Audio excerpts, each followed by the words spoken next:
और जो फारूक अब्दुल्ला जी कहते हैं कि मुसलमानों के लिए नहीं किया, तो रिकॉर्ड उठाकर देखिए, हमने कभी नहीं कहा हिंदू को दो मुसलमान को दो, हमने कभी नहीं कहा राजपूत ब्राह्मण को दो और दूसरे को मत दो।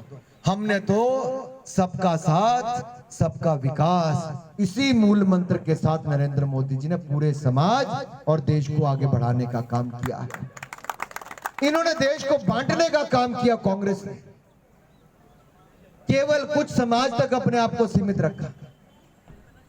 क्या गरीब की बेटी को कभी आगे बढ़ने का अवसर मिलना चाहिए कि नहीं मिलना चाहिए?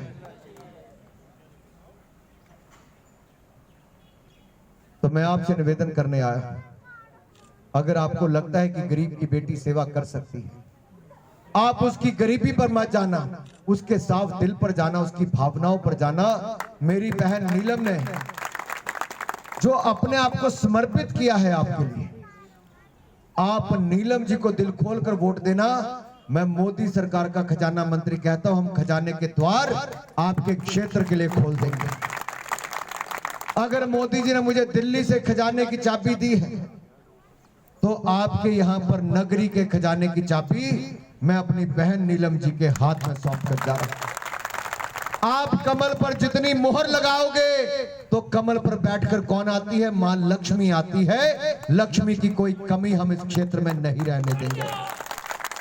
बॉर्डर क्षेत्र पर भी अगर 4% रिजर्वेशन दी तो नरेंद्र मोदी की सरकार ने दी, बंकर बनाकर दिए तो मोदी सरकार ने दिए।